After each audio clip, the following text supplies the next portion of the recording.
Bueno chicos, seguimos con la oración impersonal, en este caso, ¿vale? Esto es muy facilico, es también la gramática de 9 y vais a ver que es muy sencillo. Cuando hablamos de oración impersonal, esto nos suena a impersona, no persona, es una oración que carece de sujeto, ¿vale? No tiene sujeto, pero cuidado, os he señalado esto aquí porque es muy importante, que no es lo mismo, no lo podemos confundir con dos cuestiones que ya sabemos, que más o menos intuimos, que no se consideran oraciones impersonales. La primera es la oración de sujeto omitido. ¿La oración de sujeto omitido carece de sujeto? No. Sí que tiene sujeto, pero no aparece, ¿vale? Por ejemplo, si decimos llegué tarde. Llegué tarde es una oración en la que no aparece el sujeto en sí, pero gracias a la morfología verbal, llegué es un verbo conjugado que tiene una desinencia que nos indica que es primera persona del singular, por lo tanto yo sé que el sujeto omitido de esta oración es yo, ¿vale? Aunque no aparezca, aunque no esté presente en la oración, el sujeto existe, soy yo, ¿vale? Es una oración con sujeto omitido, no tiene nada que ver con la oración impersonal, que es la que no tiene sujeto. Y hay otro caso que está un poco a medio camino entre las dos. Es cuando hablamos de sujeto inespecífico. Yo digo siempre que es el de los chismes, ¿no? Por ejemplo, le han puesto una multa a Luis, por ejemplo, ¿vale? Han puesto, yo tengo aquí un verbo conjugado en tercera persona del plural. ¿Qué hago? Pongo el sujeto omitido ellos, podría ponerlo, pero en realidad yo sé, intuyo quién ha sido la policía, no sé qué agente de la policía. Ahí hay un sujeto un poco inexacto, ¿vale? Es lo que llamamos inespecífico. En este caso ponemos sujeto inespecífico.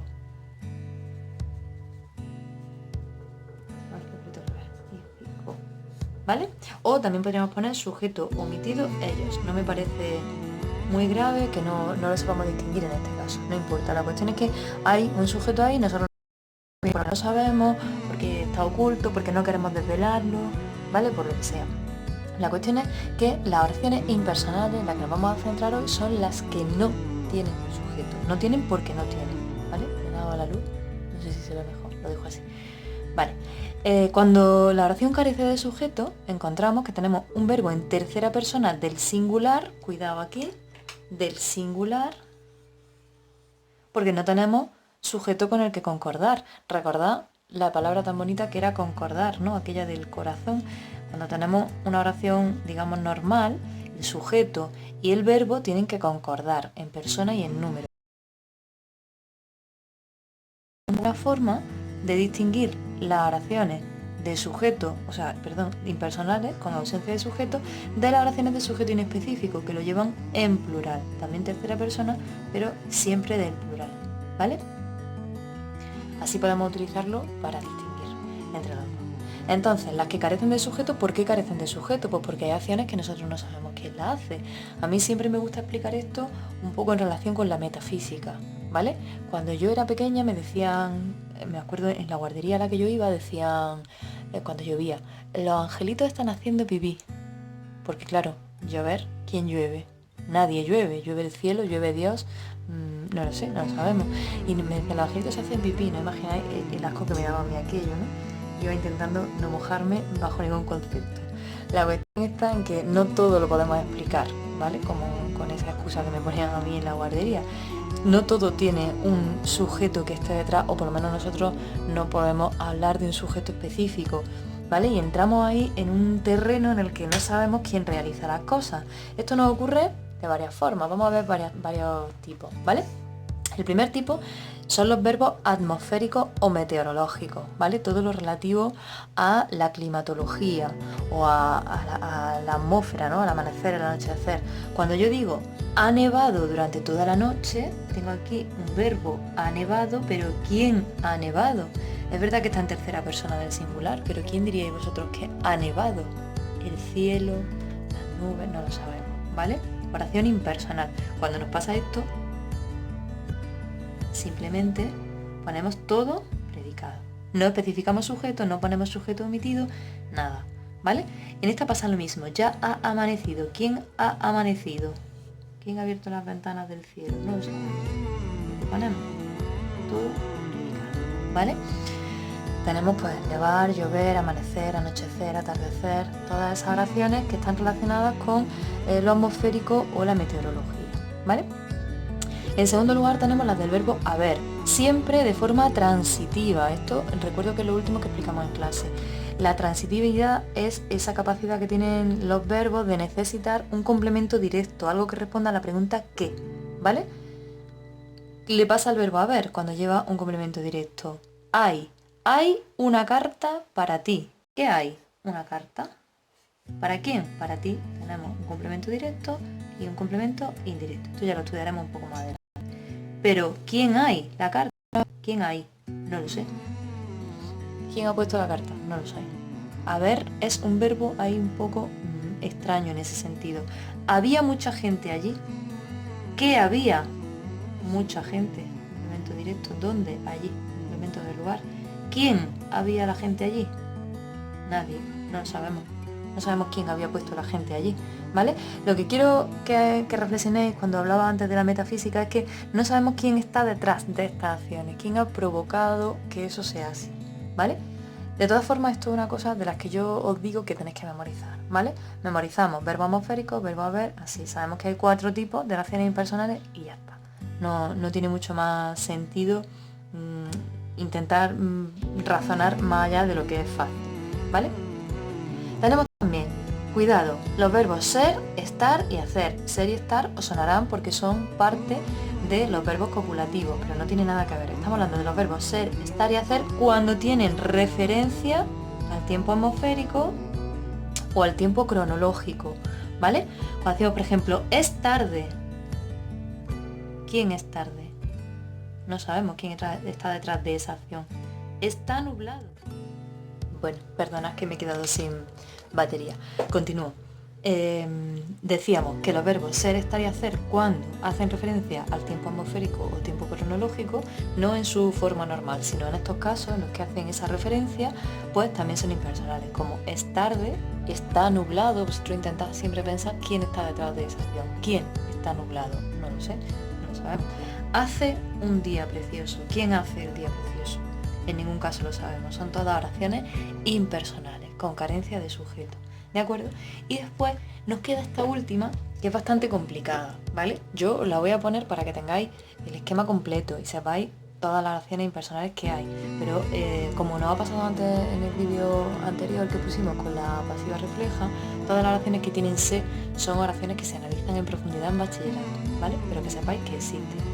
También hay un tipo de impersonal con se. Cuando decimos, por ejemplo, se duerme muy bien en esta cama, ¿vale? Este se es lo mismo, implica que de quién estamos hablando, de cualquiera, en general, ¿vale? Cualquier persona que se eche en esta cama va a dormir bien, ¿vale?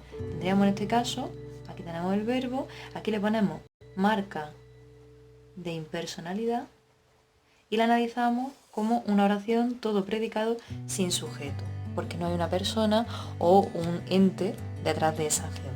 ¿De acuerdo? Vamos a echarle un repaso. Empezamos con la definición, el concepto. ¿Qué es la oración impersonal? La oración impersonal, recordad, impersonal, no persona, ausencia de persona, es la que carece de sujeto, ¿vale? Cuidado aquí con no confundir, para que si no es igual que, no confundimos con las oraciones de sujeto omitido, en las que yo puedo reconstruir gramaticalmente a quién me refiero a través de la desinencia verbal de la persona. En este caso, por ejemplo, yo llegué tarde, ¿vale? Y tampoco son esas oraciones de sujeto inespecífico que hemos dicho que las vamos a distinguir porque tienen el sujeto en plural. Cuando el sujeto, a lo mejor lo sabemos, pero no lo queremos decir, ¿vale? O no lo sabemos exactamente. Le han puesto una multa. Siempre van en plural, ¿vale? Yo había dicho aquí que podemos indicar sujeto inespecífico, pero que también me vale que indiquéis sujeto omitido ellos, ¿vale? Cualquiera de las dos opciones es válida. La cuestión es que ni esta ni esta son oraciones impersonales, son oraciones de otro tipo. Las impersonales son las que no tienen sujeto, ¿vale? Como pista hemos dicho que el verbo aparece en tercera persona del singular. ¿Por qué? Porque al no haber sujeto, al no haber persona, no tenemos con quién hacer concordar ese verbo y se pone en la forma más básica, digamos, que es la tercera persona del singular, ¿vale? Y hemos empezado después a ver los tipos. ¿Cuáles son los tipos? Pues son 4. Los verbos, cuidado, Porque si yo digo, por ejemplo, ha caído una tormenta, cuidado, ¿quién ha caído una tormenta? Y el verbo es caer, ahí sí tenemos sujeto, ¿vale? Es cuando el verbo en sí, no la información que nos da la oración, sino el verbo es atmosférico o meteorológico. Por ejemplo, el verbo nevar o el verbo amanecer, ¿vale? La segunda es cuando nos encontramos el verbo haber, pero con un uso transitivo. ¿Qué es eso de uso transitivo? Con un complemento directo, ¿vale? Hay una carta para ti. Había mucha gente allí, ¿de acuerdo? ¿Quién está detrás de esa existencia que nos dice el verbo haber? Pues no lo sabemos, no estamos seguros, así que la oración es impersonal. Después tenemos esa pequeña excepción a los verbos ser, estar y al verbo hacer. Cuando yo era pequeña solamente se estudiaba con impersonales haber y hacer, ¿vale? Ahora os añaden otro uso, que está mucho mejor esta revisión, porque es verdad que algunas veces utilizamos el verbo ser y el verbo estar como el verbo hacer en referencia a un tiempo atmosférico o cronológico. Es tarde, por ejemplo. Está nublado, también se utiliza para dar la hora. Son, el verbo ser, son las 7. ¿Quién está detrás de esa acción? ¿Quién son las 7? No lo sabemos. ¿Vale? Vamos a ponerlo también así. Son las 7. ¿Vale? Como otro ejemplo. Igual, oración impersonal. A la impersonal le ponemos todo predicado, ¿vale? Y el verbo siempre en la cajita. Y nos quedan esta última de impersonal con se, que son las que son un poquito más complejas, ¿vale? Pero hemos dicho que no importa. Nosotros marcamos el se como marca de impersonal y la sensación es, se duerme muy bien en esta cama. Cualquiera que se acueste en esta cama va a dormir bien, ¿vale? Le ponemos al se marca de impersonal y ya después analizamos de forma normal. Eso sí, siempre todas las impersonales no llevan sujeto, toda la caja ocupa toda la oración, puesto que todo es predicado, ¿vale? Bueno, os puse también unas actividades para practicar esto. Os recomiendo como siempre que reproduzcáis el esquema en vuestra libreta, un poco a vuestro gusto, que os quede muy claro y cualquier duda, pues ya sabéis dónde estoy, ¿vale?